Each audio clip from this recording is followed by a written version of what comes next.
And now, it's the Finding Your Spine podcast with host Chase Spears. Hey everyone, welcome back to the Finding Your Spine podcast, where we call men and women of moral principle to take a stand and act like it matters.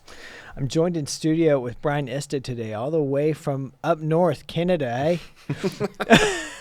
Yes, sir. I couldn't help it. I'm sorry. It's okay. I'll take the face punch after we're done for it. Hardly, yeah. You're Yeah. fine. Yeah.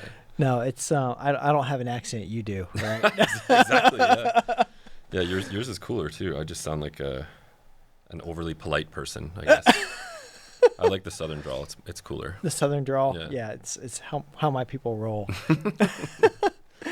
I'm so thrilled you're willing to fly in, man. I don't take for granted. That's quite a trip to make, to come down here to Smithville, Missouri, and join us in studio. You've got an amazing story.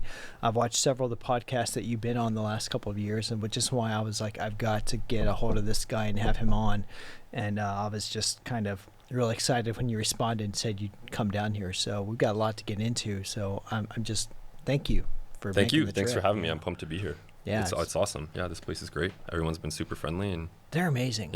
Yeah. This crew. Yeah, we're gonna have a good time with them tonight. Mm-hmm. Let me jump in and give a some quick biographical notes about Brian before we dig into what's going to be a really complex and fun story. Brian is a former Canadian Armed Forces junior officer with 11 years of distinguished service across many branches. You served 4 years as an infantry officer, 7 years as a military police officer, worked across both domestic and international operations. In 2018, you led a close protection team in Baghdad, Iraq, ensuring the safety of high-value personnel in a complex and high-threat environment, and then later transferred to the field of intelligence, where you worked as an analyst from 2018 through 2020, which is a key part of the story that we'll be digging into. You were medically released from the Army in 2024 after the whole COVID vaccine mandate brought you some pretty significant physical injury. And you now reside in Toronto and focus on maintaining your health and mobility while managing the long-term effects of the service on you. Since leaving military service, Brian has worked to expose the unlawful mandates imposed on Canadian military members during the COVID era. And man, you're also shedding a lot of light on the fact that the military used its power to spy unlawfully on Canadian citizens during that era.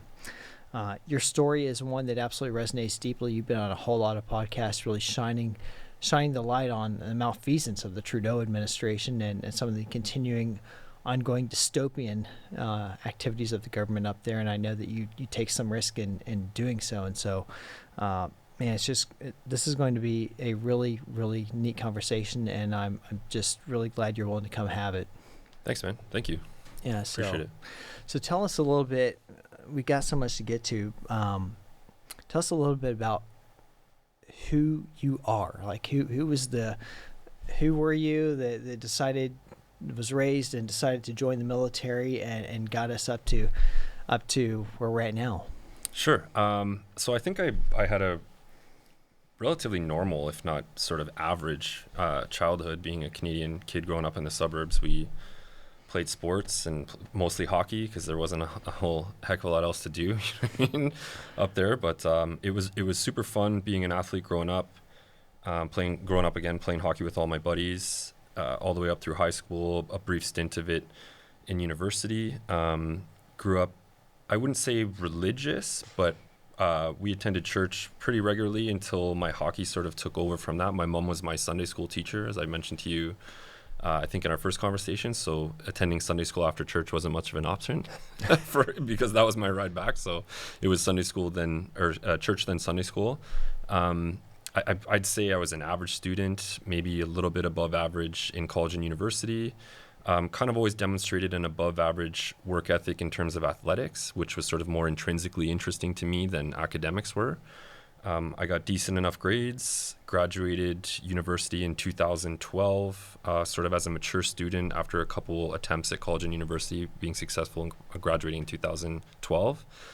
I had a sort of career in sales and marketing before I joined the military, so I have a reasonable amount of exposure and experience in the private sector before I joined the military. Took the skills and sort of relationship management that I learned from that into being a junior officer, as an infantry officer in the reserves for the better part of 4 years, and then as a regular force military police officer, getting a close protection course down at Academy, formerly called Blackwater, in 2017, which led to my 2018 deployment. My biggest takeaways personally and professionally was just seeing the young guys underneath me develop into real strong junior leaders and learning a lot from them while they're supposedly working for me. But we were just working together, especially operationally. I learned a ton from some of my most junior guys on the team. They were just really strong, disciplined, go-getter mentality people that made my job a lot easier, navigating a fairly complex environment in Baghdad, having to manage 16 colonels and a general in terms of road moves and safety and security and all that. But everyone came back in one piece, and I was still am super proud of those guys, and the fact that we were able to contribute and even take a small slice of time that we were able to sort of dedicate to contributing to a charity in Iraq, providing supplies to a school that worked dedicated to blind children. So they assisted with Braille books, Braille typewriters, things like that. If we could contribute money or resources, we made time to go and make the donation. So there was just a whole lot of different things that I like to look at the positive side of the military, that I was able to learn and do a lot of things and meet a lot of interesting people before it sort of went all sideways almost all at once. But yeah, I have no regrets, and it was a fun ride. I met a lot of really cool people. You know, you were talking just a moment ago about how you had people who were subordinate to you, but it was like you didn't think about it that way. You were all a member of a team. You were doing things together. You were learning even from your lowest ranking member. And, you know, like you, my time at the end of my career was frustrating. The way that I ended up choosing to leave a little bit earlier than planned, and now you left earlier than planned as well. But, you know, what I'm appreciating about with time and space and distance is starting to remember some of those times. Like, there's nothing like leading a motivated team of soldiers. I mean, I don't think there's anything. I mean, there are a lot of other great things in life to do that are gratifying, but probably some of the best professional highlights of my life were leading motivated troops and experiencing exactly that, what you were talking about. There's just something special about the way guys come together in that kind of environment, especially when you're downrange.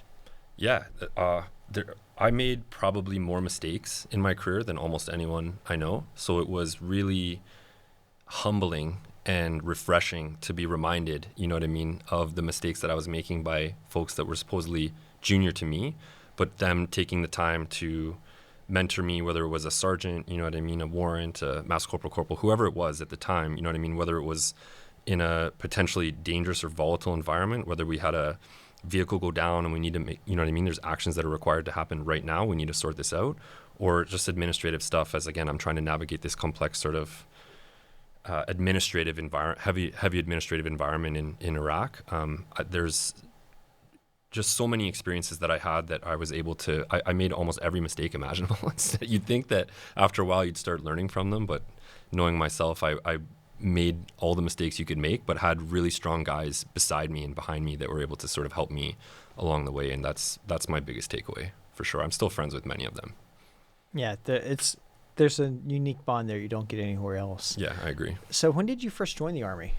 I joined in 2013 as a reservist, as an infantry officer reservist. So that was a direct entry role. So I started as a second lieutenant, platoon commander with a regiment in Toronto, and was sort of thrust into the heavy administrative responsibilities of, I thought it was going to be like Call of Duty. You know what I mean? I think a lot of us did. Yeah. But it ended up being a lot of paperwork and quarterly and annual writing reviews, and realizing sort of almost immediately that was as important, if not more important, than getting time on the range and making sure that the guys in the platoon that are and gals in the platoon that are working with me are getting what they need to align their career progression. It's not just about aligning myself. It's making sure that they are getting jump courses and range time and fitness testing and all the things that nobody tells you that you're going to be actually doing as a platoon commander. You think you're going to be charging hard and blowing stuff up and taking names, but it's not really like that. But the learning curve was steep, but I enjoyed it. I made good friends there. Yeah, the recruiting commercials never show the PowerPoint time or the meetings. And when they do show the meetings, they're always really cool, like in these like Star Wars like conference rooms. Yeah. And it's like I never found the Star Wars like conference room. Did they have that in Canada? The ops rooms with 50 screens and satellites, you know what I mean, conveying instant communications, but we had computers from probably the late 90s and old tables probably donated from a school that probably burned down or something. Like, the reserve in Canada is a great place to develop professionally alongside another career. If you happen to be a teacher, firefighter, government work tends to be the best way to situate yourself as having two jobs, because you'll often get time off and you can sometimes even double dip and get paid to go do military stuff while the military is paying you. I struggled quite a bit with because I was still working professionally in that sales and marketing role. So it was really hard to make time to go and do courses for sometimes 3 or 6 months at a time, when I would tell my employer, hey, I got to take off for 6 months. And then they say, hey, well, don't come back. You know what I mean? So it was, it was a tough juggling act for me to figure out at first. And then I ended up realizing that I'd way rather just be doing this full time. And it makes no sense to have to try to pick up the pieces of making rent every month every time I finish one of these courses. So I just ended up joining the Reg Force, and the military police made more sense for me because I wanted to get into the close protection side of things I'd done a little bit of bodyguarding and stuff on the civvy side, so it was a good go for me. So were you light infantry? Yeah, dismounted. Yeah. Did you ever come down to Fort Pickett, Virginia for Southbound Trooper? No. Okay. That was when I was in the 55th Combat Camera Company at Fort Meade, Maryland. 3 years in a row, we got to go hang out at Fort Pickett with the Canadians. A Canadian regiment came down there. It was called Southbound Trooper, and it was some of the, It rings a bell. Yeah, it was a lot of fun. It may have happened while I was there, but I wasn't on it. Yeah, I've got 2 mission patches actually sitting in my office from that. It was a lot of fun. As a matter of fact, I got to pull my first ever lanyard on 105 out there, but with a group of Canadians. They're like, hey, you want to pull lanyard? I'm like, yes, yes, I do. Right on. Yeah. I went. Where did I go? I've been to Kentucky, Fort Stewart in Georgia. That's all I can remember right now, but not that one. Kentucky, was that Fort Knox? Yes. Okay. Yeah. I've done some time there. Yeah, that was a great goal. Great ranges down there. And that place is massive. Yeah. Holy cow, that place is huge. Oh gosh, there was something else I was going to ask you militarily. I'm sure it'll come to me at some point. But yeah, I had a lot of fun with those guys. So you switched and became full time in the Army. And what year was that? Do you remember? It was actually, technically it was 2016. I joined the Reg Force as an infantry officer, but sort of immediately made it clear to my chain that the career progression that I was wanting was something only offered to military police officers in terms of the close protection training that was sort of, again, intrinsically interesting to me, something I'd already done, but I wanted to do it for real and I wanted to do it operationally.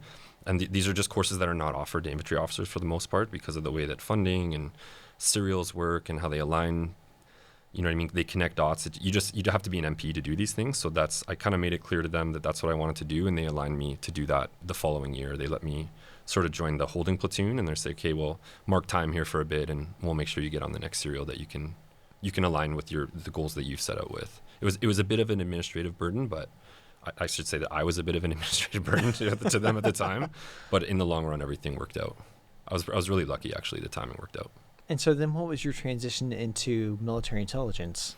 I was so 2017 saw me graduating the military police academy in Borden. And then my first posting was to Ottawa as an intelligence analyst. So I was not a formally trained intelligence officer. I had no trade specific training per se. But it's one of those things where, as you know, if you get into a role where you're not prepared, you figure it out quick. You know what I mean? And they make sure that you figure it out quick. So that posting happened for me I'd say the summer of 2017, the best of my August 2017. And then because I didn't actually have the clearances yet to be in the buildings that I was assigned to, I was then again assigned to another sort of pat platoon or holding platoon where they said, okay, we'll kind of wait out here until your TSSA, TSSCI, all that stuff comes through, which can take up to a year. And I said, well, perfect, because in the meantime, I'd really like to go and do this bodyguarding course that's offered in the military. And then almost immediately a serial opened up and I got to go down to North Carolina and with about 25 or 30 other guys and do a course there, which then immediately rolled into my Baghdad deployment, all in the background while my security clearances are coming through. I came back from that deployment in the fall of 2018, and then about 2 months later, my clearances came through. So I was very, very fortunate to have made the best use of that time when most people are kind of stuck in. There was one point where I literally didn't have the clearances to be inside the building that I was posted to. So they sent me to the officer's mess with a laptop to go do sort of OSINT training while I'm listening to guys eating popcorn at 10 in the morning and telling their old war stories 10 feet away from me at the bar, at which point I said to my supervisor, can I do this from home? This is a little much for me to take. And they said, yeah, this doesn't make a lot of sense. And all of the meanwhile in the background, the serial for the close protection or bodyguarding course was spooling up, and you go and do tryouts for that, and I got picked up, and it seamlessly worked out, and I'm ever so grateful that the timing was there for me. Yeah, it worked out pretty seamlessly. So Yeah. you come back, you get the clearances, and can you describe for those who aren't familiar with military lingo what an intelligence analyst is and does? Yeah, for sure. So my specific bailiwick or role was cyber. So I didn't know what cyber intelligence was. I didn't know what cyber really meant outside of, I knew it had something to do with the internet. You know what I mean? it's the interwebs, online, all that stuff. So I got paired up with some senior people right away who were explaining to me that your role as a cyber analyst is to use level 3, level 2, and open source. Open source is just a fancy way of saying the regular internet. If you know how to look, you can find good information there.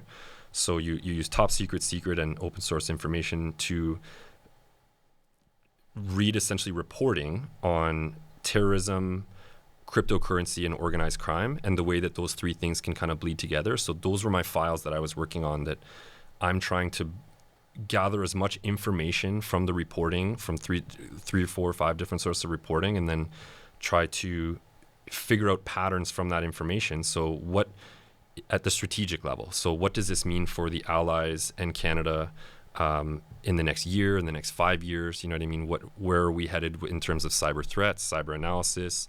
Are they going to shut down our grids? Are they going to come after our water? Are they going to interfere in elect? Like, what can they do digitally that can have a big impact, not necessarily kinetically, but to affect infrastructure or, and we can expand on this a little bit later when we get into the COVID stuff, but how can adversaries use the internet or Internet of Things related tools to impact the Canadian military and our allies? And those were, I got some specific training on how to gather intelligence, how to filter intelligence through sort of partnered agencies in the Ottawa area that train you how to do that. So I was able to hop on a couple courses and learn from super intelligent people that were working alongside me that were actually intelligence by trade, whether they were civilian, ex-military, or current military intelligence officers or intelligence operatives at the NCM level.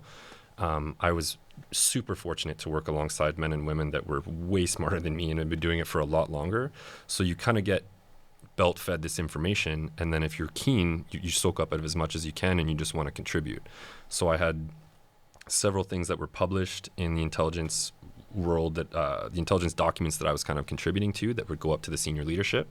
I had a few things published there relatively early on, so the chain was happy with what I was producing, at least in the beginning. And I took an intrinsic interest and pride in doing it, because it's not my favorite thing, you know what I mean? It's not the thing that I necessarily signed up to do, but I was happy to do it. I had a pretty good posting in a city that allowed me to have, you know what I mean, kind of a social life. Like, it's a very fortunate posting for a Canadian guy, especially a junior guy. A lot of times you can get sent up to, and you've been all over the world, you know, like there's a lot of bases that exist with not a lot of things going on outside of those bases. So if you get a good posting like Ottawa, you can really, it can have a really positive impact on your life. So it was a lot of reading. It was very, very heavy reading, 8 to 10 hours a day of soaking up information as much as you can, with breaks for the gym and lunch in there. But I had a great time. I really felt fortunate to be there and learning alongside people that were, in my opinion, way smarter and better than me at this role.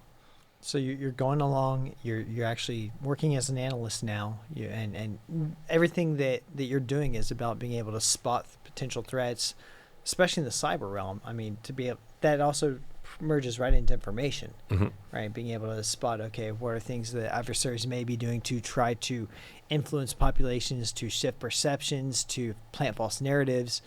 And then we walk right on into, that's the world in which you're living in as we walk into the end of 2019. And there's a whole packet we're going to be doing some looking through here, talking about that. Yeah, so I have a timeline here that I want to go over in just a sec, just to help create some context for exactly what was going on, and it's important when it was going on, because I received my actual clearances in I think it was early 2019, and then I'd been training really, really hard because my ultimate sort of medium to long-term goal was to be a special forces assaulter with JTF2, which is one of the tier 1 operational unit at CANSOFCOM, which is Canadian Special Forces Operations Command, similar to Delta or DevGru or what you guys have down here. So 2019 rolled as a report analyst, doing my job, setting up reporting, meeting interesting people, just having a great go. Rolling into the fall, so October of 2019, I attended my first selection opportunity or Hell Week or something. I'm trying to make it relative so that your listeners and you kind of understand. We might have different terms for the same thing, but selection was, I think, your first or second week of October. So I'd been training really hard to be successful in selection. Attended my first selection, failed off after about 5 of the 10 days. Officers have a 10-day selection where the NCMs have 7. So I was 5 days in, and the staff pulled me off. I was just done. Like I was not going any farther than 5 days. Physically, emotionally, I was burnt out. So they sent me back to my unit. It was around that same time that the military World Games was happening in Wuhan, China. And a lot of people will recognize the name Wuhan because of all places. Yeah, it's kind of a relevant thing for this. And if you don't mind, can I jump into the timeline? Yeah, go for it. Like I said, I was really busy training and actually attending selection despite my lack of success. But I had a couple friends that attended the Wuhan Games, and I want to just roll through a quick timeline here of why it matters and what was going on in the background before COVID kind of became COVID in 2020, when everybody realizes that, or in and around January, that this is becoming a problem. But I want to sort of demonstrate to everyone why this happened actually a lot earlier, or at least we think it happened a lot earlier. And I'll get into it now here. So just bear with me, folks. This might be a little bit redundant, but I think it's important. So going back quickly here to May of 1997, Health Canada published their communicable disease report supplement. It's the National Report on Immunization. So just a quick quote from this document. It says, unlike some countries, immunization is not mandatory in Canada. It cannot be made mandatory because of the Canadian Constitution. So let's just keep a mental note of that. Pretty cut and dry. Yeah, exactly. So that goes back to May of 97. So this also shows that the Canadian government has foresight and policy and legislation that's in place to hopefully be able to appropriately and react to, you know what I mean, a pandemic or the different words that they're going to use to describe a influenza outbreak. So fast forwarding here to 2007, so about 10 years later, 2023 Access to Information request determined that this was the last update of Conplan virus. So quick quote from this one says, Canadian Expeditionary Force Command will implement protective measures and procedures to minimize, mitigate, or prevent the spread and impact of a pandemic influenza in order to maintain operational capabilities through the protection of deployed personnel and supporting headquarters staff in Canada. So that's from 2007. And then 2012, another Access to Information request from 2023 regarding Conplan laser. CanadaCom will mitigate the impact of a pandemic influenza on CF personnel to preserve CF or D&D operational capabilities and readiness in support of Government of Canada objectives. So as early back as 2007, 2012-ish here, it's obvious that the Canadian military and the Government of Canada has already a plan in place to deal with an influenza pandemic. And this document is quite lengthy, and we don't need to go into all the minutiae of it, but part of the document also speaks about how they will have on hand a stockpile of medicines as antivirals to help mitigate the impact on D&D in Canada so that we can still maintain operational effectiveness. So that's an important point to kind of keep in mind. No, it shows they're thinking about this, doing due planning. Exactly, so, exactly. We should have been able to get this right. Yeah, and just taking this at face value, they're doing the right thing. Like this is what they're supposed to be doing. This is what medical branches of the military should be doing behind closed doors, and this is great. There's no issue with this at all. It's just important to set the stage for a few more dates here of what's coming. So skip ahead to here 2019, like I said. So in 14 October, again around the time that I was taking part in other things, I wasn't paying attention really to this at all. So in 2019 on 14 October, so CISM Military World Games participants departed from Ottawa to travel to China. So where did they go in China? They went to Wuhan, China in the middle of October in 2019. Canada sent around 180 military athletes and support personnel to the games out of a total of 9,308 athletes from 109 countries. So we have 109 roughly militaries representing almost 10,000 athletes in Wuhan, China, where according to reporting, 15 million people were already in some stage of lockdown, allegedly to make it easier for the military world game participants to get around. So I didn't know any of this was going on at the time, but when the folks came back from Wuhan, they were telling me that it was, the entire city was empty. It was a ghost town. There was nobody around anywhere, and they were able to freely move around, and they thought it was just due to, and it may in fact been just due to, but gives a weird optic appearance of that this city is already shut down, which would be kind of creepy to see, but make it easier to get around, but there's nobody around, so this is kind of, what's going on here? This is a bit odd. So fast forward here to 18 to 27 October, the games take part. 28 October, the World Games participants departed China to return to Canada. 60 Canadian Armed Forces participants came back from the military Wuhan Games with COVID-like symptoms. So this is an important timeline, 28 October 2019. They were put in isolation at the back of the plane for the 12-hour flight home. After returning to Canada, family members became ill and the symptoms of participants increased. Respiratory and antibody testing was not conducted, and CAF officials ignored the outbreak. At least 4 countries on 2 separate continents who sent delegations to the military Wuhan Games have confirmed the presence of SARS-CoV-2, COVID, within their borders in November and December 2019, before the news of an outbreak first became public: Italy, Brazil, Sweden, and France. So it's, I think, highly likely, and a lot of people would agree with me, that this outbreak in Wuhan started in October.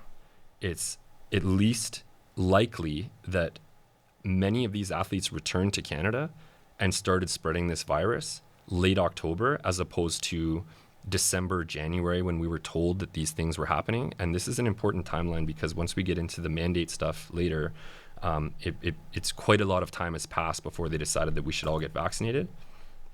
So moving ahead here to now, it's January 2020, CF Intcom.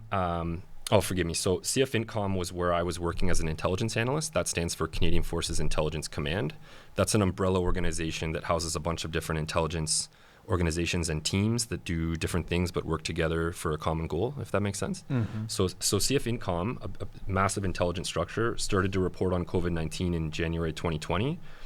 An internal memo warned that the vetting process for Iraqi security forces lacked sufficient scrutiny. CDS at the time, General Vance, was reportedly made aware of these issues. Again, sticking with January 2020, the Surgeon General sent a letter to the military Wuhan Games participants of the potential exposure to the 2019 novel coronavirus during 7th Military World Games in October 2019. He's basically saying we're not aware of any COVID cases among CISM. CISM is the, I can't remember what it stands for, but it's the military league of athletes. So mm-hmm. the CISM participants, your individual risk of having been exposed to COVID during temporary duty in Wuhan City is negligible. First of all, CAF participants left China and returned home well before the virus had begun circulating in Wuhan. All CAF participants have now been home far longer than the maximum incubation period between virus exposures and COVID symptom development. So this is coming from the Surgeon General in sort of the 3rd week of January, saying, oh, don't worry, you know what I mean? You weren't exposed to it, and your incubation period have passed a long time ago, even if you were, so you're fine. When meanwhile in October, they're saying we now have at least 60 people of ours who were exposed. Exposed to something, right, because they came back super sick and they were quarantined. And a lot of that information was shuttered and was only dug up later by, I believe, a journalist who had somebody leaked it to a journalist, and then they had posted it online that no, dozens and dozens of Canadian soldiers were exposed to something that came back very sick, you know what I mean, on a plane that had them at least quarantined on a flight, you know what I mean? So that's like the pieces are kind of starting to come together. It's hard to ignore logically all these events happening to think, oh, well, what a coincidence. Another coincidence, you know what I mean? How many coincidences can you have before you start building intelligence that this is probably, you know what I mean, more than it seems? So fast forward here to 30 January 2020, the World Health Organization declared a public health emergency of international concern. And by mid-March here of 2020, the WHO officially declared a pandemic. So this is right before 2 weeks to flatten the curve that in Canada lasted about 2 years. So we'll keep in mind, mid-March 2020 was a pandemic. So now if we're going to use the October timeframe that I'm sticking with, because I firmly believe something was going on there, at least at the end of October, at least in November, if not the end of October. It's now been 5 or 6 months that something's been circulating in the world across 109 countries. If you wanted to infect the entire world at one time, I can't think of a better way than to introduce a virus to the entire world's military almost at the same time. I'm not saying that's what happened. I don't have any proof of that. Allegedly, you know what I mean? This is what happened.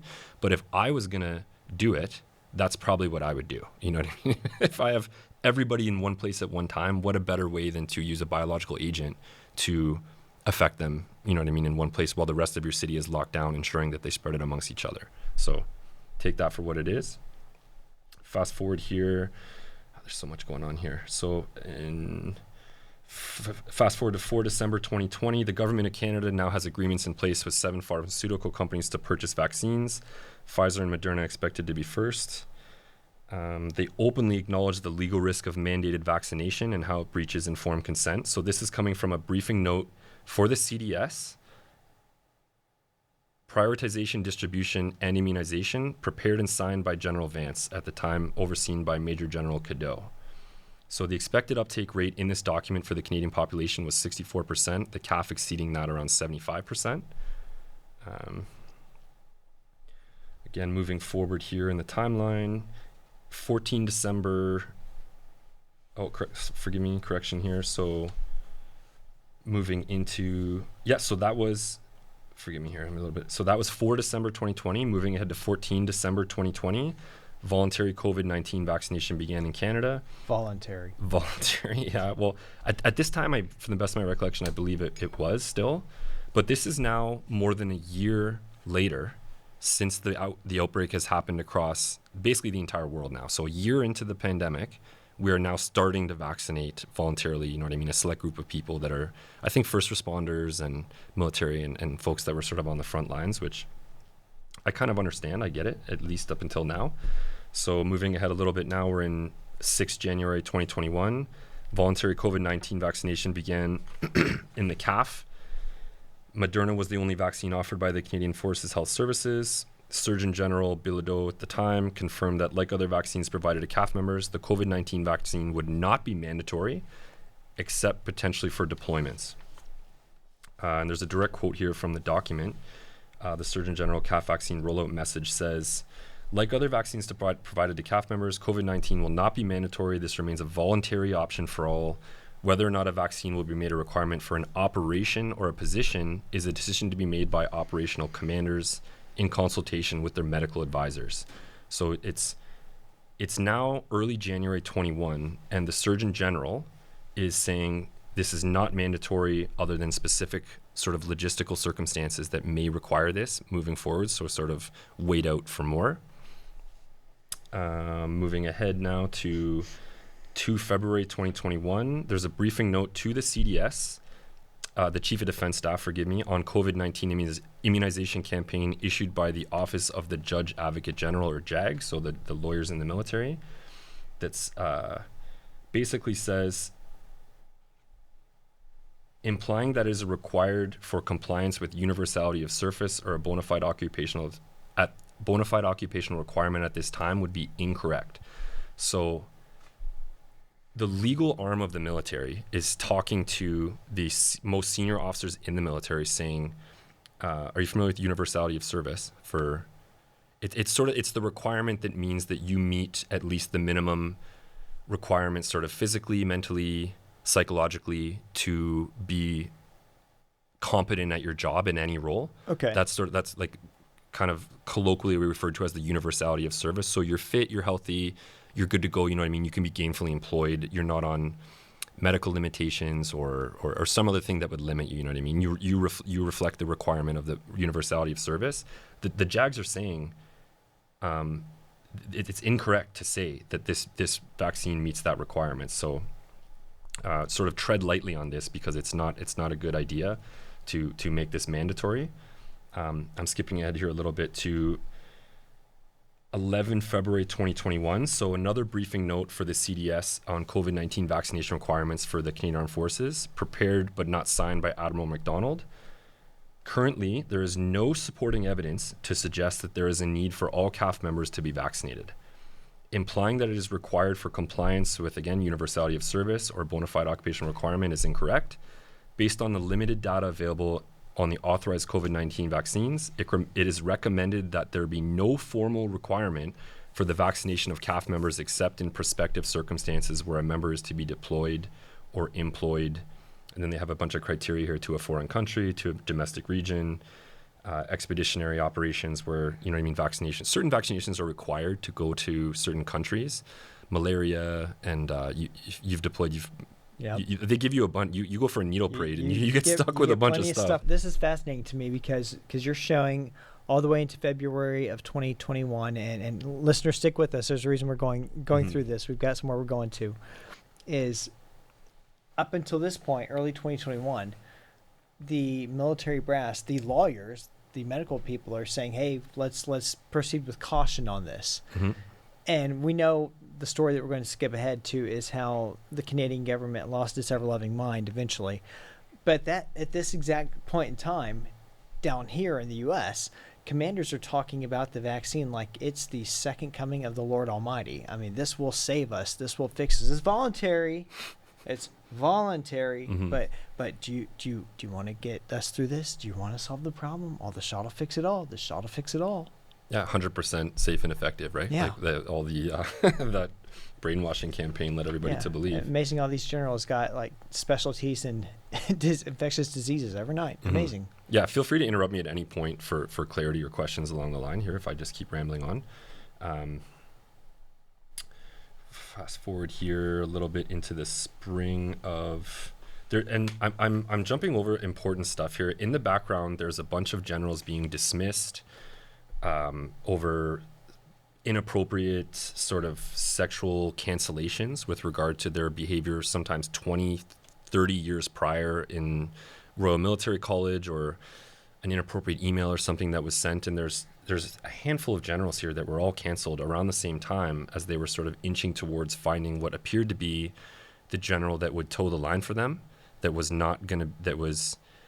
going to be the yes man they were looking for, and anybody else that sort of got in the way was canceled. And there's a handful of names here that I can bring up later if it matters, but it's very suspicious that all these people were sort of canceled one after another, and it seemed like anybody that had a spine was sort of removed.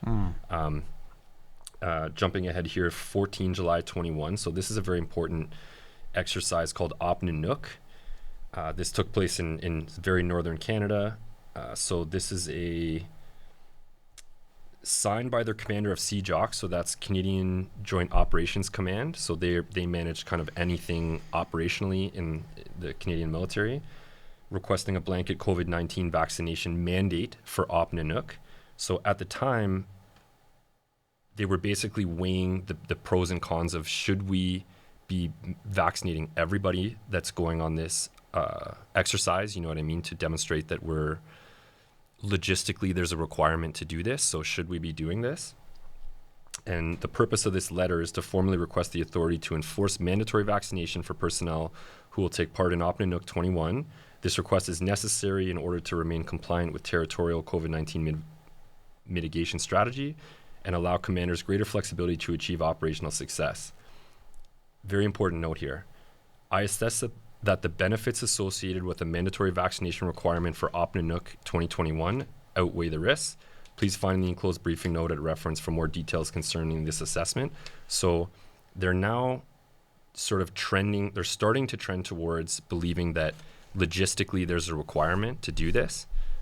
Like they're saying the benefits associated with mandatory vaccination requirement outweigh the risks. So these are important statements. These are important documents, important dates. If we jump ahead here now till 12 August 21, mandatory vaccination request letter signed by now Lieutenant General Eyre, who is I believe the acting CDS or about to be the acting CDS. A strategic analysis of your request was undertaken by medical, legal, and communication advisors, resulting in the development of a blended advice that incorporated the forced employment perspective. It noted that based on the voluntary high uptake rate by CAF members of the COVID-19 vaccine and the ability to manage the risks related to public health concerns, participating in Opninuk 2021 is not a bona fide requirement, and the operating environment does not meet the threshold of what the Surgeon General will consider an extreme medical risk. I assess that it could be reasonable to set COVID-19 vaccination as a condition for participation. However, this must be weighed against the need to avoid unnecessary discrimination against unvaccinated members. So this is probably one of the most important sentences and one of the most important documents regarding mandatory vaccination, where they're literally saying, I need to assess what are the conditions for participation and how they're weighed against unnecessary discrimination, which I know you're very familiar with after watching some of the pods you've had recently and some of the people that faced life-altering, career-altering consequences based on literally unnecessary discrimination because of a personal health choice. So the end of the document goes on here. Therefore, I have determined that COVID-19 vaccination can be made a requirement for participation in Opninuk only for those CAF members who will be operating in a location that hasn't imposed vaccination as a prerequisite for entry, or where compliance with the quarantine period is impractical. So they are now leaning towards this requirement for vaccination purely for logistical reasons. Nowhere in this document does it say you're going to survive COVID, you know what I mean? You are going to be immune to COVID, like all the things that they promised us. Like this narrative starts falling apart around the middle of 2021 because we have breakthrough cases and, you know what I mean? People are getting COVID 2-3 times in a row. And then it's like, oh, well, I'm vaccinated. And the goalpost kept moving. Oh, well, you were never supposed to get it. Oh, but you'll actually get it. It'll be mild. You know what I mean? You'll get it 2 or 3 times, but it gets milder. You won't go to the hospital. It's like they start introducing these metrics that they're just making up so that they can continue to justify pushing it. Whereas like we were told that it was 100% safe and effective. Now it's like, oh, well, you got to get it to protect grandma, you know, like all the nonsense that carried on. You know, and at the same time period, August of 2021, that's when it was mandated for the U.S. military. And this just came to mind. I'd forgotten about it.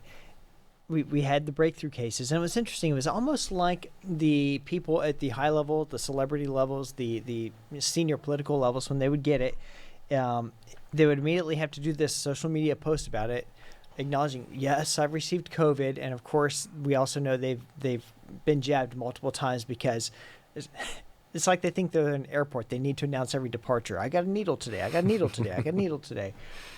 And so then when we'd have the breakthrough cases, I even remember specifically former President Obama, he had a breakthrough case.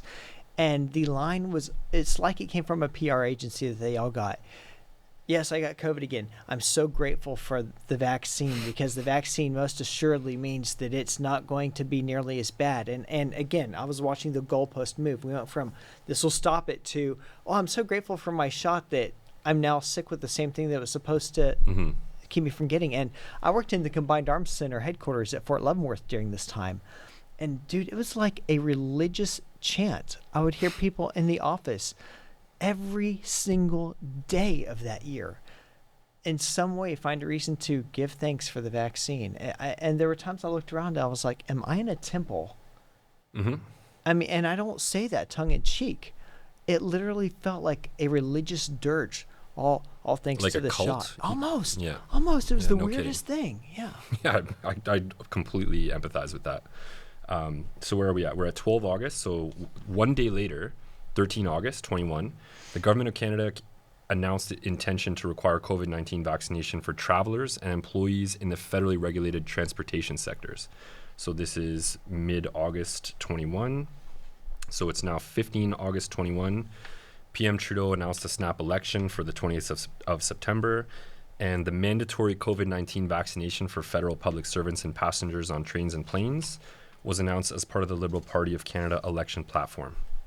So there's now, as of 15 August 21, immense political pressure on every other senior official in Canada, you know what I mean, whether they're going to implement this measure or not, because COVID-19 vaccination for federal public servants doesn't necessarily apply to the military. This is still something that's decided in-house by the CDS in conjunction with the JAG and the Surgeon General and all those recommendations that I read already where they were saying, don't do this, you know what I mean? There's already, going back to May of 1997, the first thing that I read was like, there is no mandatory vaccination in Canada. Our constitution doesn't allow this. So all these things kind of have to be weighed. Imagine what's going, and as sickened as I am by the actions that were taken by General Eyre, I kind of understand, you know what I mean, that level of pressure that he was probably experiencing when the whole world is still a little bit losing their marbles. And it's now mid-August 21. We're coming up on 2 years since this outbreak probably started.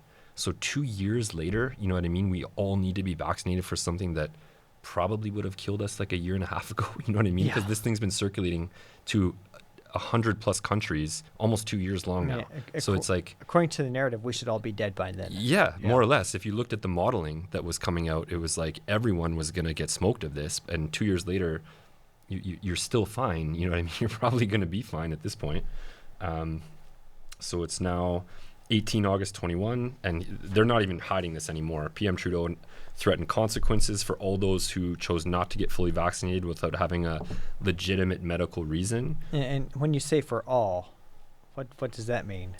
This is still for everybody except so all the public sector employees, and then so to travel you still needed it, but it was not yet put onto the military. But if you wanted to keep your job, if you wanted to go to a restaurant, if you wanted to get on a plane or a train, like if you wanted to join the human race, you know what I mean, in Canada, you were getting vaccinated. Like there was no way around this. Otherwise you were severely limited in what you could do. And he's literally threatening consequences for those who choose not to do it. They're not even pretending like this is an option anymore. It's voluntary, but there's consequences if you don't do it. I don't know what his definition of voluntary is, but it doesn't meet mine. Skipping ahead here a little bit, there's so much here I could unpack. I'll try not to bore you with it all, but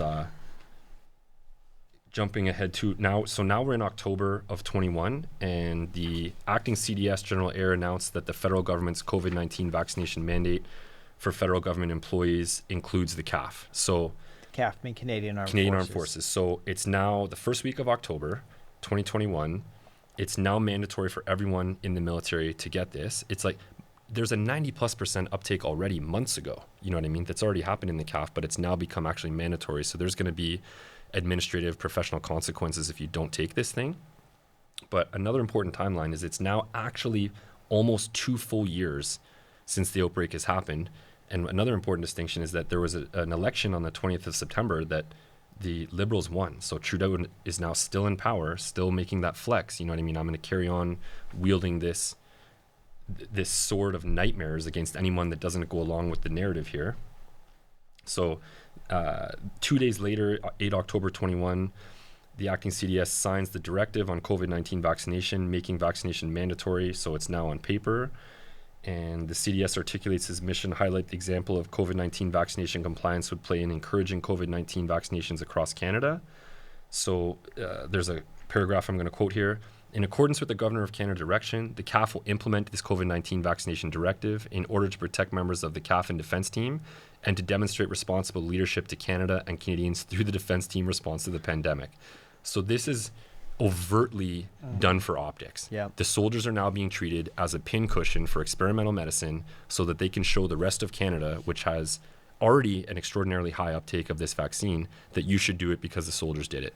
And this, nowhere in here does it say, you know what I mean? Because it's now almost a year into the vaccination campaign where we know it doesn't protect you from it.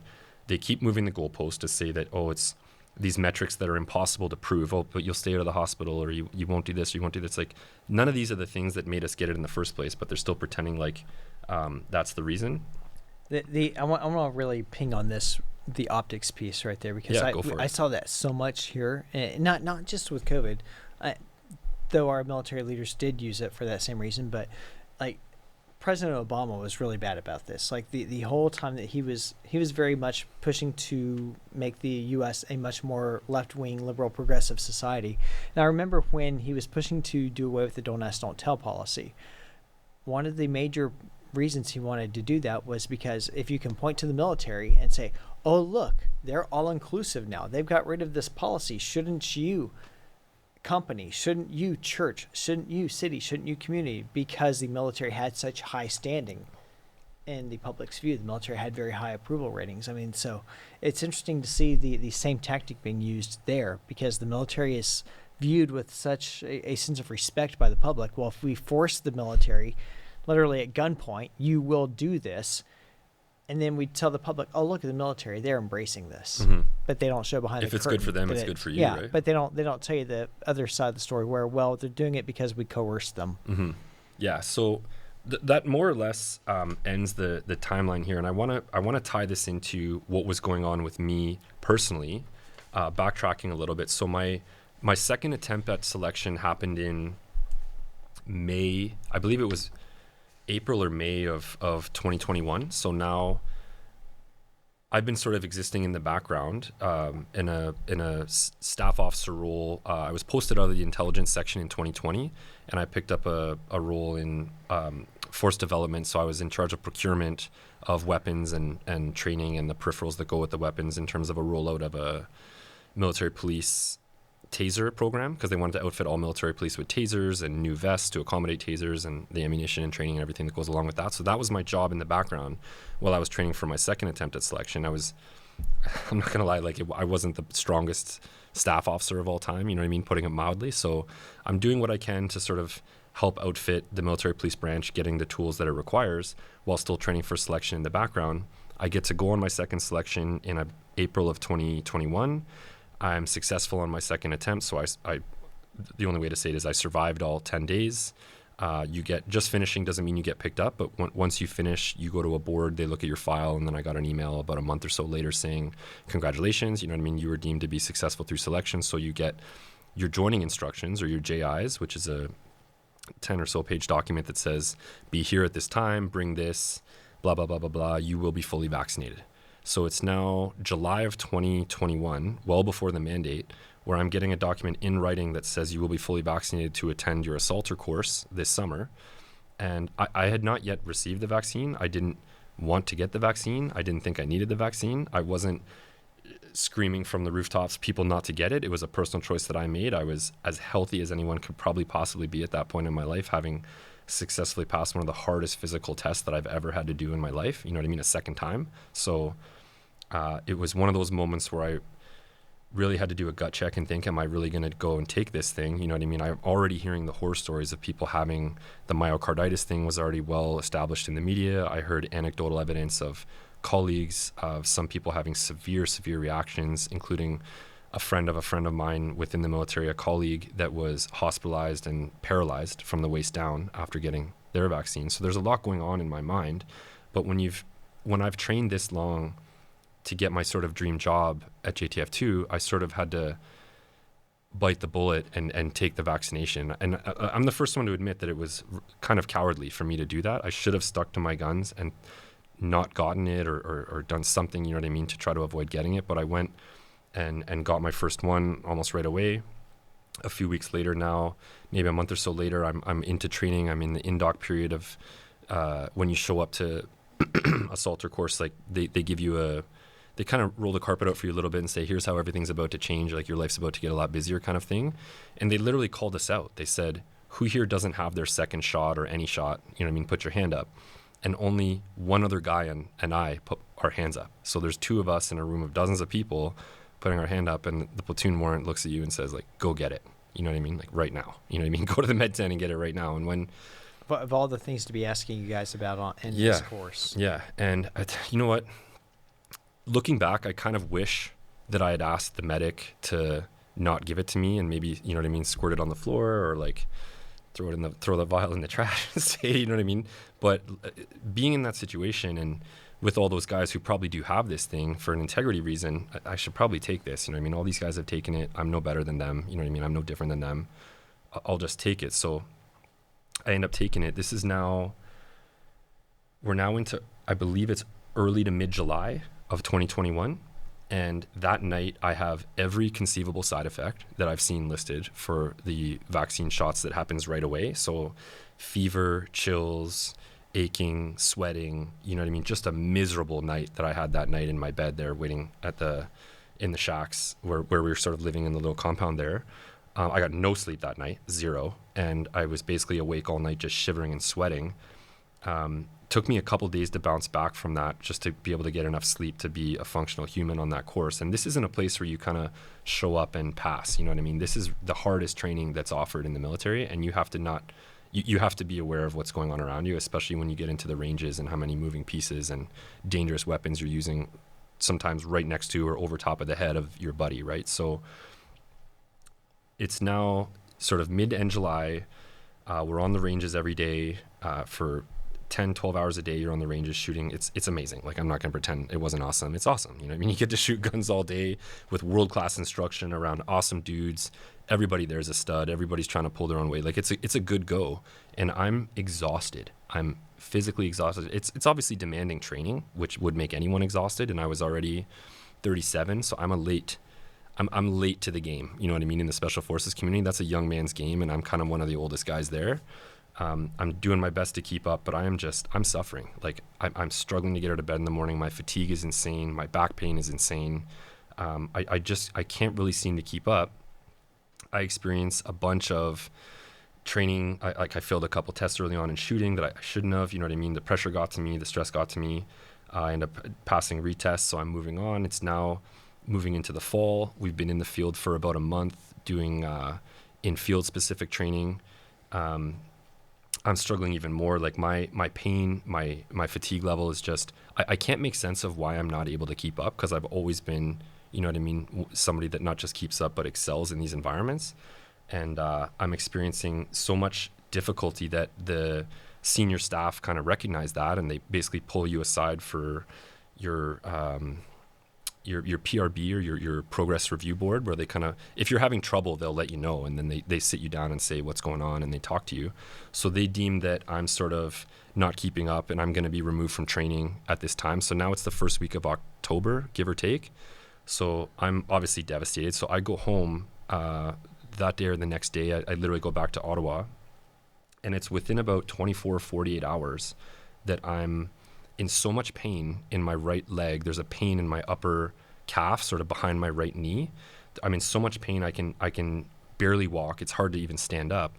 I drive myself to the military hospital, and I kind of limp in begrudgingly to the military hospital to get triaged. And luckily, one of the nurses there has a pretty good idea of what he thinks is going wrong with me. So they rushed me to an emergency ultrasound, where they revealed a 6-centimeter blood clot in my right leg.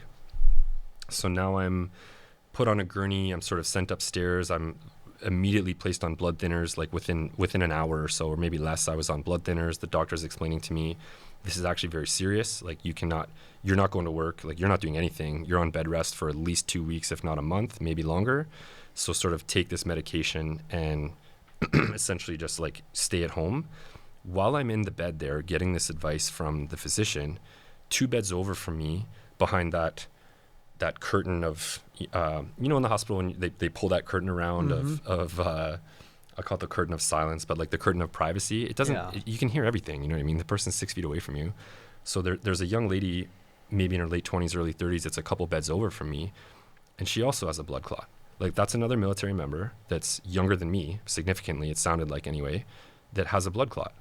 I find out a couple days later, another guy from my platoon in training at JTF2 also had a blood clot.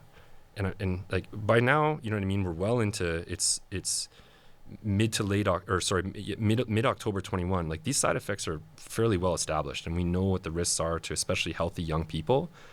And I start asking questions, because I'm in nonstop medical appointments. I'm getting weekly ultrasounds, you know what I mean, MRIs, all the things they do to try to identify if this clot is clearing up. And it looks like it's clearing up. I'm taking the thinners. I'm trending in a good direction. But I start asking questions, you know what I mean, as anybody probably should, because during my time in intelligence, I spent the part from January to, sorry, I'm jumping around here a little bit because I got caught up with this timeline. But from January of 2020 to July of 2020, before I got posted out, to the force development role, my role as an intelligence officer was to read about COVID. The chain of command came down on us and said, whatever file you're working on, cyber, terrorism, pause, and tell us what's going on with COVID, because the intelligence and the appetite for the intelligence community at that point was COVID. Like, we need to know everything we can about COVID. This is basically putting the world on pause. We need to figure this out. So pull your own weight and send it up. So that's what I did. I was either at home or at my desk all day, most days, trying to figure out what was going on with COVID to pass that up to senior officials so that we could get a handle on this. And at least I'm doing something. I'm not expecting I'm going to figure out COVID or cure COVID, but I'm trying to pull my own weight and I'm trying to pass information up.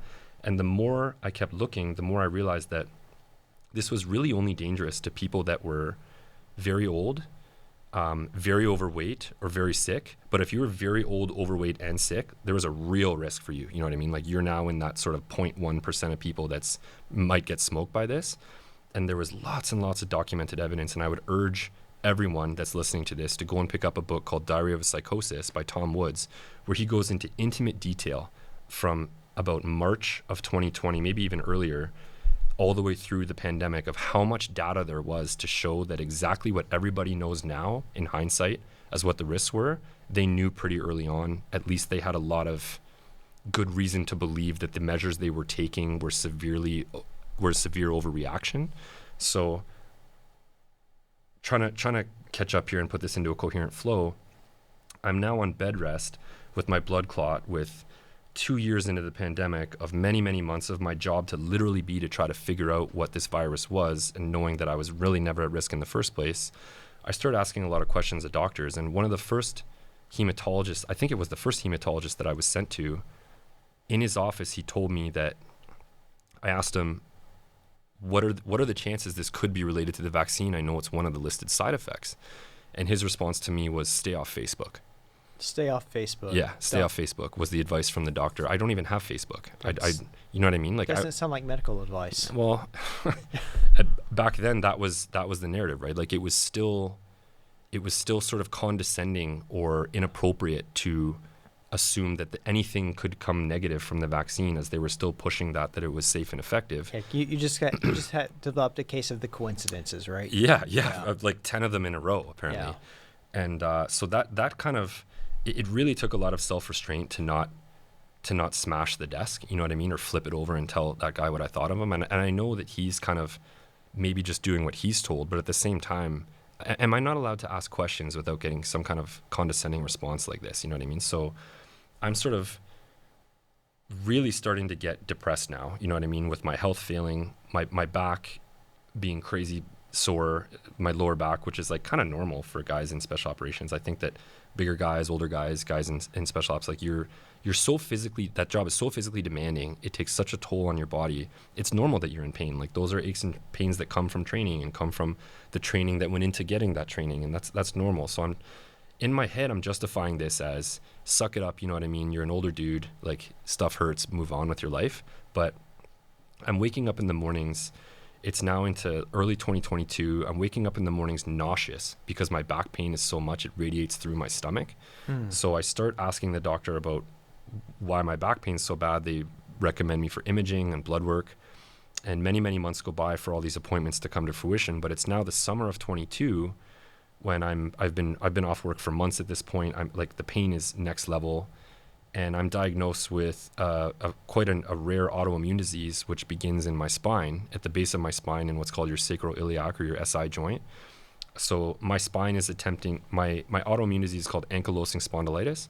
So my spine is essentially attempting to fuse together so that it becomes one rigid shaft, almost like a piece of bamboo, which is like an extreme sort of worst case scenario of how this disease would progress. But that's the reason my back hurts so much, is because I now have this rare autoimmune disease that I never had, you know what I mean, less than a year prior. So many questions coming through my mind, like my mental health just spiraling, you know what I mean, at this point, because it's like, how do you go from being at the tip of the spear in this organization, really, you know what I mean, working as hard as you can to get where you are, to now being more or less, you know what I mean, a puddle of a person that you used to be. So I really now at this point start examining, you know what I mean, what is my future in the military? Do I even have a future in the military? I'm not going back to the special forces. Like, there's no opportunity there anymore. Like, my body can barely keep up with bed rest. Like, what am I to do? And at that point, they essentially sort of steering me towards a medical, at least taking a lot of leave in the direction of a medical release. And that would have been late 22, early 23. And by the spring of 2024, the medical release paperwork, everything went through, and I was officially retired. So, you know what I mean? You go from, at least I went from as fit and as competent and as productive as I could possibly be to 18, you know, in the span of 18 months or so, being completely medically deemed a liability and released from the military. So again, I don't have proof of anything, but there certainly are a lot of cases of the coincidences here that I would like some questions answered. You know what I mean? And one of the really interesting things that happened to me along the way, because I did almost nothing but go to medical appointments pretty much daily for months at a time, as I started talking to doctors sort of off the record, and I had conversations with a dozen or more physicians, whether they were specialists or GPs or whoever, and off the record, I got some pretty interesting information. I was able to speak to the top infectious disease doctor in Canada who works in Toronto, who asked that I not repeat his or her name, and I won't. But this person confessed to me that after their time on the front lines and working the ICU sort of COVID ward in the busiest hospital in Canada, relatively early on in the pandemic, this infectious disease expert had asked that they loosen the lockdown measures because what he was seeing in the hospital was not reflecting what they were portraying in the media or the policies that were enforcing that. And he was receiving death threats for having said these things. This is not me, you know what I mean, digging for a response. I'm not priming him to give me the information that I want. I'm not leading the witness, you know what I mean? I'm asking him, what is your take on this based on what you're seeing going on with me? Because I had asked him to write a letter to my chain of command, because I'm still in the military at this point. I asked him to write a letter to my chain of command asking that I don't receive any more vaccines. And when I handed this letter to the military, they weren't willing to necessarily sign off on that. Even with all the things that had gone wrong, still in 2023, they were not ready to sign off on that. It's hard to wrap your mind around that. And then to hear this advice from this doctor, other doctors who I won't name, who actually asked me to come forward and speak publicly, who were afraid to for the sake of their own career, it's absolutely mind-bending to have been spending 2 years almost kind of as a journalist, you know what I mean, going through this experience, living these events and talking to all these people and getting their take or somebody else's take, and hearing the people that are willing to just give their canned response, or, you know what I mean, give me an off-the-record sort of candid truth. It was something I'll never forget, and I've really lost almost all faith in the institutions and the people that enforce and lead these institutions because of the zero transparency and accountability that's come since. And I know I've been talking for a long time, and I really hope you know what I mean, are ready to interject with something, because I need to pause in a second, but it's like, I can't unsee that stuff. Yeah. There's no part of me that would look back at this, and this isn't to take away, I said a lot of disparaging things about senior people, and this isn't taking away from the junior people and other senior people that I still have a lot of respect for, that are still there for the right reasons, that want to do good things.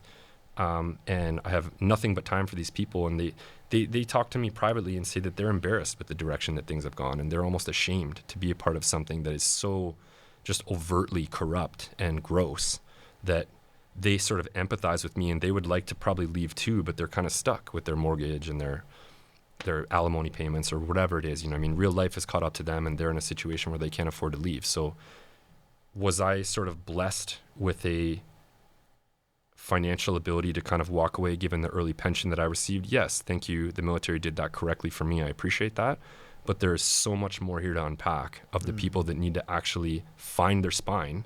Thank you for this podcast, and say something. And I sincerely hope that someday somebody will dig in and say something, anything, because I know there's dozens of people out there that can actually affect change by saying something significant from a senior leadership role. But I'm not super hopeful, if the cynical side of me is being realistic. The fear is still so real. And we were talking about this at lunch before we came in, about even just you know what, I messed up. I got it wrong. I'm sorry. 3 things would be nothing for even one of these retired generals to say. Like in the American Army, several of the generals who presided over the whole COVID mess in our Department of Defense have since retired, and they're still silent. I get really, really tired of down here on our side of the border. It was all people at the lieutenant colonel level and below, almost exclusively have spoken out. I know 106, Brandy King. She has sat in that chair, who speaks out. She's the only full colonel, and speaking out cost her becoming a general. She didn't hesitate to do it. She knew it was right. But not a single general. And they know they got it wrong. You cannot prove to me otherwise. They know they got it wrong. These are not entirely dumb people. They're not the brightest in the world, but they're not entirely dumb. And yet they bought into that narrative, right? And they just refuse to let go of it. It's like a dog with a bone. This is the narrative I have. This is the narrative I bought, and therefore I must carry this narrative to the grave. And I'm like, there is so much good you could do to just look soldiers in the face and say, I messed up. How much that would matter? You know how much it would matter to me if some of the people who, talked to me like I was a dog the last few years in the Army would come back and say, hey, Chase, I got that one wrong, right? How much that would matter to people. Mm-hmm. And they wonder, why do so many veterans, I don't know what it's like in Canada, but here on the American side of the border, most veterans are still not recommending military service, even with the new administration. And it's not because we have any issue with the new administration. I love Pete Hegseth and the team he's brought in, but we still see the same officers in. And we're like, if they do it to us once, they do it to us again. And I know people who are still being pushed out of the American Army right now. I know an officer who's going to a separation board this week. Again, and it traces back to COVID policy. It's still going on. Is that for a lack of vaccination? Yeah.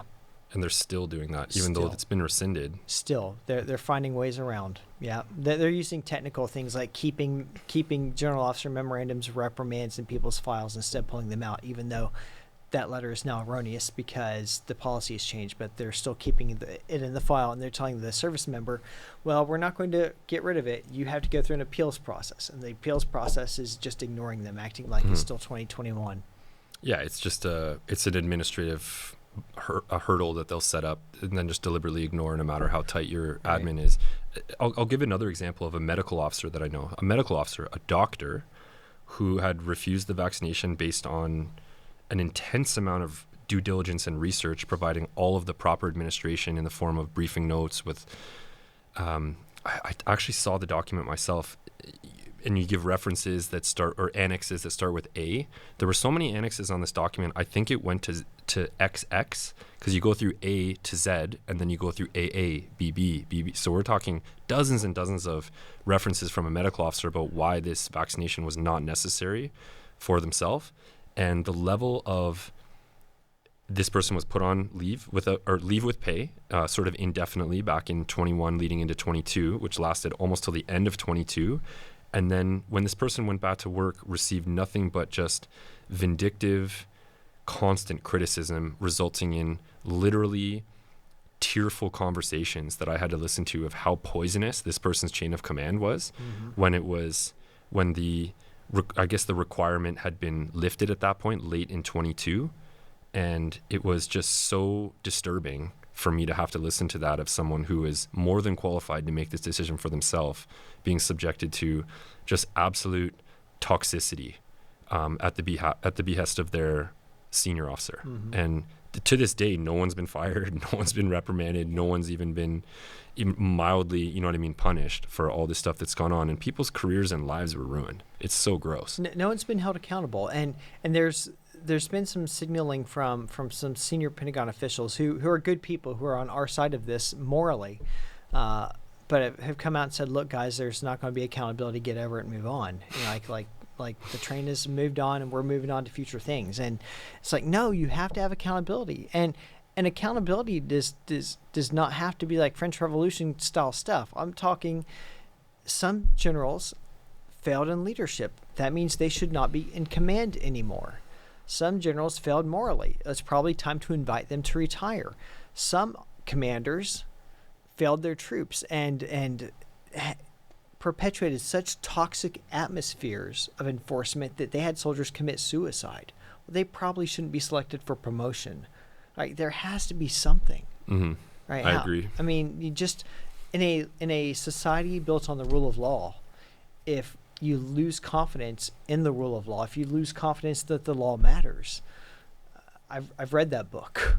I know where it goes. I don't want America to go there. I don't want our military to go there. Yeah, it's disturbing. I actually feel sick thinking about how these people have such, because you put 20 years in. I was in for 11 plus, so like barely half of your time. And they control your life. You know what I mean? Yeah. When you're in the regular army, they control where you live, they control where you work, when you work. You know what I mean? They can make your life amazing, which I've seen. They can make your life awful, which I've seen. So Yep. it's both. Yeah, it's hard to relate to, I hate using the term civilian, but it's hard to relate to a civilian, you know what I mean, how much effect they can have when they have that much power. And there's a certain, and on the other side of it, there's a certain amount of freedom that comes from being told what to do and where to be and when to be there. You know what I mean? There's a little bit of freedom associated with that because you don't have to think as much. You know what I mean? You just kind of show up to work in the same uniform that you threw on the chair before you went to bed. You put it on the next day and you go and you do the same things. And that's kind of freeing in a way.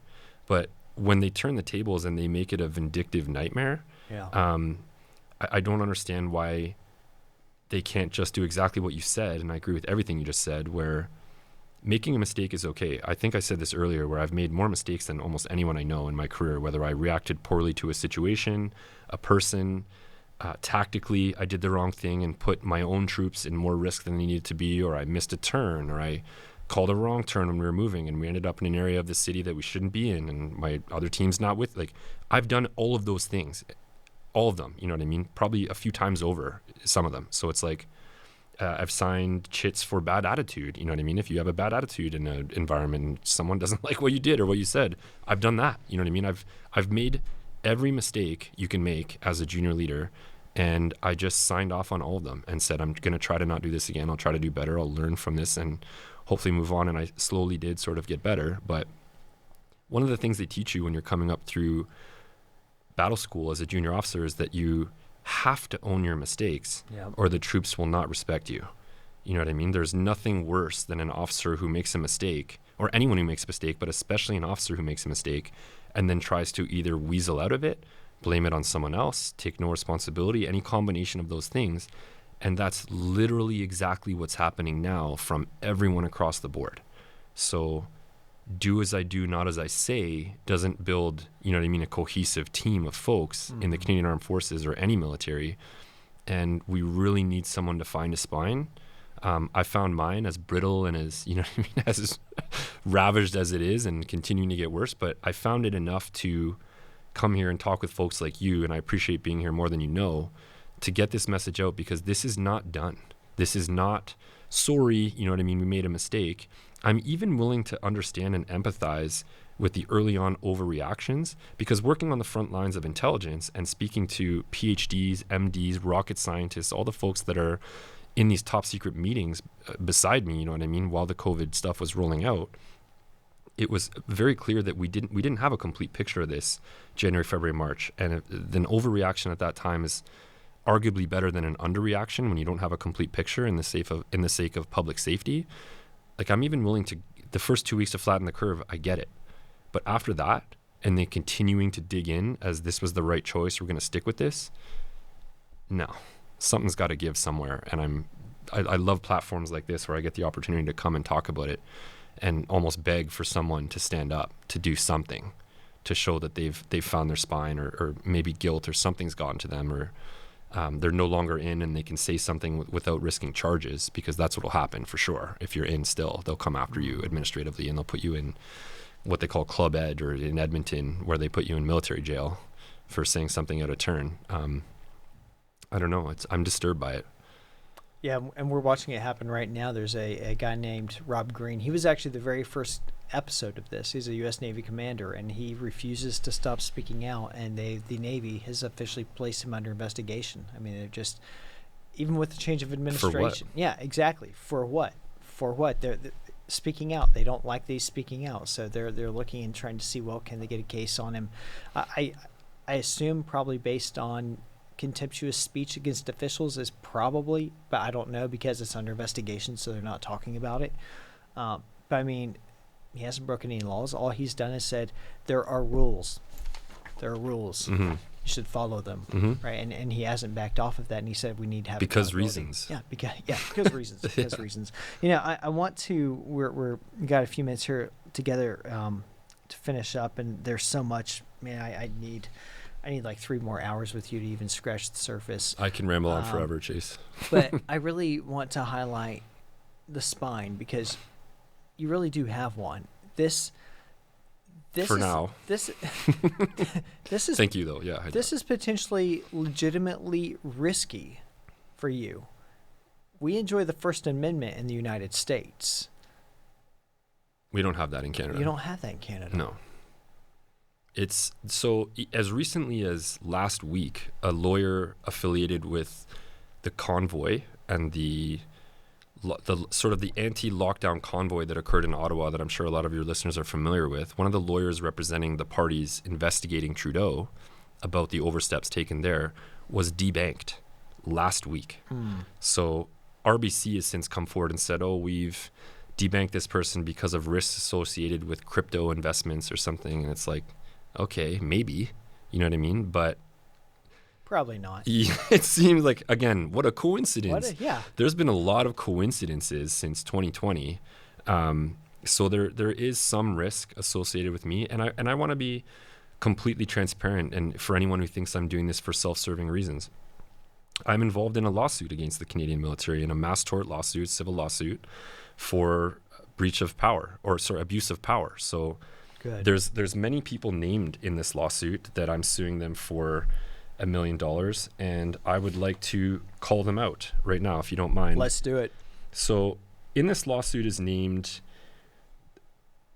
the King, the Chief of Defense Staff, General Wayne Eyre, Vice Chief of Defense Staff, Lieutenant General Francis J. Allen, Lieutenant General Jocelyn J.M.J. Paul, Vice Admiral Angus Topshee, and Lieutenant General Eric J. Kenny, Minister of National Defense, the Honorable Anita Anand, former Deputy Minister of National Defense Jody Thomas, Surgeon General Major General J.G.M. Bilodeau, Chaplain General Brigadier General J.L.G. Belisle, Judge Advocate General Rear Admiral Genevieve Bernatchez, and Brigadier General Liam Wade Rutland.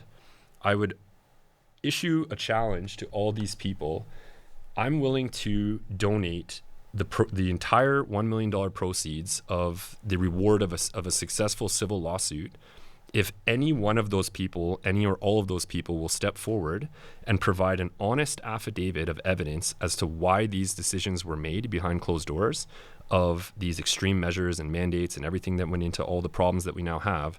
If they're willing to step up, find their spine, and be honest about what happened, I will donate $1 million to charity of my choosing, that will help out people that need the money probably more than I do.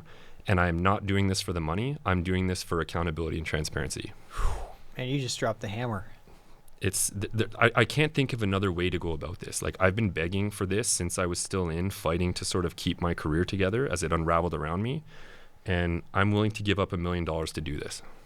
Well, not to mention the fact that you're willing to take on this legal battle. I mean, those are some big names. Yeah, there's a lot of that's why I had to read it from my phone, because I can't remember all those names, and there's so many initials and everything in there. I want to make sure I got it right. So any one of those people, if you're hearing this, please step up, and I will happily donate $1 million to a charity if they're willing to provide the evidence that makes a successful case here. And I'll have you on the show too. Yeah, absolutely. I love it. It's great here. I'll come back anytime. That's what we need. Is we need people to speak up. I mean, mistakes were made. It's that easy. We didn't know what we were doing. We thought it was worse than it really was. We overreacted. We messed up. People like you cannot be financially reimbursed for the physical trauma that you have taken. People who committed suicide out of despondency can't be brought back. You can't put a dollar figure on this thing. But just acknowledging, just talking to people like they're human. Right? There's hundreds of people in this lawsuit that were sort of early or arbitrarily dismissed for their failure to take it, or some other administrative action that sort of ended their career when they decided not to take it, or they did take it and something happened that was horrific, you know what I mean, in terms of side effects. There's hundreds of people involved in this mass tort. And I'm not going to pretend like I speak for all of them, but I do speak for myself in saying that it's time for someone to step up. It's way past time for someone to step up. Yeah, it's long overdue. Are you at risk for speaking out? I mean, you've been speaking out for a while. You're very confident in it. But I know, I mean, I've been watching Canada. I just recently finished reading a book, God versus Government, about Pastor James Coate in Edmonton, who was thrown in jail in 2020 for refusing to close his church. I mean, just this week, there was another church fined $2,500 up in Montreal because they hosted a Christian concert, and the guy who was there doing it has views on traditional sexuality that the mayor doesn't like. Mm-hmm. And there's some very dystopian things happening up in Canada. Do you ever feel at risk? I would say the risk is not zero for me. Like I said, there's people that are still being debanked that seem to be on a list that they were gathering. And this kind of bleeds into the spying stuff from the convoy. Even if you just donated money to the convoy back in 2022 when it was happening. Let's back up real quick and spin anyone who may not have heard about the convoy. Yeah, so at the end of January and for the first 2 weeks of February in 2022, there was a massive amount of truckers that, got together to basically form a giant barricade in front of Parliament in downtown Ottawa to express their displeasure with the fact that Canada had been locked down for about 2 years now. And they were tired of being told that they needed to be vaccinated. They were tired of being told they couldn't travel, etc. Like all the things that everybody was sick of, these guys actually put their shoes to the pavement and started sending a message that they weren't going to be toyed with. And they raised money on GoFundMe, which raised, I believe, millions of dollars, to which I donated $20 to go get a sandwich and a beer, something on me. You know what I mean? I agreed with what they were doing. Maybe not the obnoxious, loud horn honking into the night and DJ concerts that happened in front of Parliament, but like it was nonviolent. If anybody went and visited it, they would have seen the bouncy castles and hot dogs and families that were there. This was nothing to do with, I've heard it compared to as the Canadian January 6th. It's a joke. It had nothing. It was nothing like that. There was no, was there people that had drank too much and maybe took a leak on, you know what I mean, a building, and deal with that person individually. Like that's always going to happen if you have thousands of people gathering and there's booze involved. You know what I mean? It's not a big deal. But there was so much backdoor shenanigans going on with the government, utilizing pieces of their law enforcement infrastructure to spy on Canadians using bank donation, you know what I mean, information, backdoor channels, things like FinTrack or financial tracking. They were canceling people's bank accounts merely for having donated. So if you sent $50 to the trucker convoy, you were at risk of being debanked in Canada. This is still happening. This is no joke. When you ask me, the original question is, what's the risk to you? Do I think that's going to happen to me anytime soon? Probably not. But I don't know for sure. The risk is not zero. This is like Canada is descending into a kind of a dystopian hellhole, you know what I mean, of leadership, that we just had another election to replace Justin Trudeau because he resigned in shame. And then we elected his identical twin in policy. I don't understand. Blew my mind. Yeah, it blew my mind to watch those results. I would urge people to read Mark Carney's book, Values. I'm reading this book right now, and this is terrifying what this guy envisions to bring to Canada. Central bank digital currencies, everything hinging on climate change, this or that. It's quite scary. Please read this book. But we just signed up for 4 more years of Trudeau, so who knows what's going to happen and who knows what the risk will be this time next year. But that's where I'm at. That's where we're at. We're in this together. Gosh, it's so heartbreaking.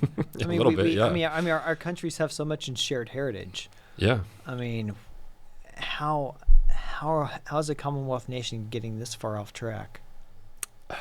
man, I could go into the grand cabal scheme, you know what I mean, of whatever, but I don't know if that's true. I don't know if that's real, but there certainly are a lot of coincidences, across a lot of developing countries experiencing the same problems at the same time, which is rather suspicious. But I can speak to only the things that I know and the things that I've seen, and that's what I've done here today.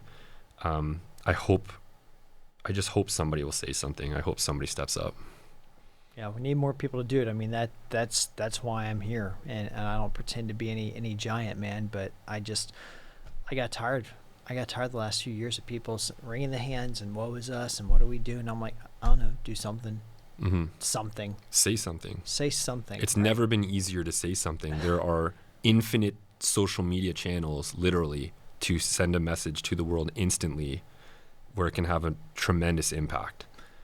What's the atmosphere up there in Canada in terms of people who have spine? I know you're not the only one. You're one of the best, but you're not. There are a handful of others, and there are a handful of people here in the United States developing it. What's the atmosphere up there? People saying like we've had enough and we don't care about this current of darkness. We're going to burn through it. That's a great question. I think there's so many people struggling with the cost of living and the deflationary effect on our dollar especially it's been happening forever, but especially since the last 7 or 8 years in Canada, especially. I think so many people are struggling financially, just trying to keep their head above water, that they're scared to say something. They're scared to rock the boat. They're scared to make any move that might commit them to something that, you know what I mean, would be a financial burden. It's the cost of housing is out of control. You know what I mean? We have a cost of living crisis that's affecting quite literally everybody. One of the only reasons that I've been able to keep my head above water the last few years is that I live in my friend's house and I pay reduced rent because I'm living in his house while he travels for most of the year, and he's my best friend and he's been able to help prop me up, and I have no shame in admitting that. Like, there's so much, everything is so expensive in Canada that unless you have inheritance, it's almost impossible to buy a house. Like, we basically become a caste society where you are born into a family that owns property or not. And when you're talking to someone who's living literally paycheck to paycheck, which is most of Canadians, asking them to do something to take them outside of a comfort zone, like what comfort zone? They don't even have a comfort zone. Like, their comfort zone is constant anxiety. You know what I mean? So the fact that I'm able to I was able to have my pension early, I was able to make the exit that I was able to make, and I have really cool friends and relationships that are able to sort of support me on this journey, is why I'm here. Like, I'm very fortunate. I've gone through things that are unfortunate, but I'm also very fortunate to have the resources that I have, and I'm willing to go that mile and expend them on the behalf of other people that maybe can't do that. But Canadians, a lot of them are in a bad place right now, and it's pretty gnarly. Man, it's heartbreaking. I mean, it's just such a beautiful country. Yeah. I mean, my wife and I drove through Western Canada when we moved from Alaska back to the States. I mean, Northwest Yukon, there's nothing like it. I did some military training up in the east, not PEI, but it was up in that region. Just gorgeous. Nova Scotia, just gorgeous. I mean, it's one of those places I look at it from the natural beauty and I'm like, oh man, like this could be a beautiful place to live, except you'd have no rights. You know, sorry for laughing. You have to laugh at it, otherwise it's so depressing that, you know what I mean, you'll swallow a pistol. But like, yeah, no, I agree with everything you say, man. This is, especially from the perspective of someone who's not Canadian but has spent time in Canada or traveling through Canada, and to be able to make those contrasts and comparisons to the US, we have way more in common than we don't, with the exception of that those nuanced details of the freedoms that you have, and yours are kind of, I would argue, slowly eroding as well. They are not at the speed of ours that we never had in the first place, but there's a lot of parallels there, and it's been a pleasure to be here, man, and talk to you, because your experience is very similar, and your ability to reach people is amazing, and I'm grateful. Well, I'm grateful you're willing to come, and I'm grateful you're willing to stand up. We're out of time. I've got like so much more in terms of my notes I wanted to get to. So what I'm going to do is tell the listeners, like, Google Brian Isted on YouTube. You've been on several other podcasts where you were able to go into a lot more detail on different aspects of your story and tell other parts that by gum, I wish we had time to get to, but we don't. But your story is wide, your story is broad. I'm thrilled you're telling it. I'm thrilled that you're willing to bring your voice here, and I know your voice is going to go to a lot more places than this as well. And you're a light in a dark place, and so don't let them turn it out. Don't let them turn it out. Before we wrap up, what would you say as someone who's like been in the fight, still in the fight, to anyone on either side of the border who knows what they should do, but they're afraid, they're on the fence? What would you say to them? Oh man. No pressure there. No pressure at all. Someone on the fence about, man, if you are someone in the position where you can, if you have the time and space and it's not going to devastate your life or your family's life, or you're able to manage it in some way where you're not stripped of the remaining threads that you're clinging on to, come forward. You know what I mean? Say so, or reach out to me, find me. I don't have any social media. It's never really interested me. I understand it, but it's something that I kind of steered away from for mental health reasons, to be honest. But find me, maybe I'll tell it for you. But wow, man, you stumped me with that one. I'm not sure, just because I can empathize and understand with how many people are literally just on the razor's edge. Yeah. And if they have the means, please do something. If you need to protect yourself, I get it. Yeah. Well, I'm hoping your voice will be an encouragement to one more. As Winston Churchill said, courage is contagious. And I use that quote a lot, and I'm going to keep on using it because it keeps me going on a lot of days. So, Brian, it's been a pleasure. We're going to go ahead and wrap this one up. We are right here in Smithville, Missouri at the Herzog Foundation Studios to learn more about the amazing work the Herzog Foundation does to catalyze Christian education and to bring you amazing guys like this guy. Head on over to herzogfoundation.com. If you'd like to learn more about me and my work, you can go on over to chasespears.com. I'm really blessed in this podcast to bring you great voices like Brian's to try to encourage you to take meaningful stands where you are and do something, not to just wring your hands, but to find your spine and to put it into action. And if this podcast has done something to help encourage you about that, I'd love to hear from you at chase@chasespears.com. Thanks so much, Brian, for coming. I'm Chase Spears. Thanks for listening. Remember to like and subscribe so you never miss an episode. And we'll see you next time on Finding Your Spine.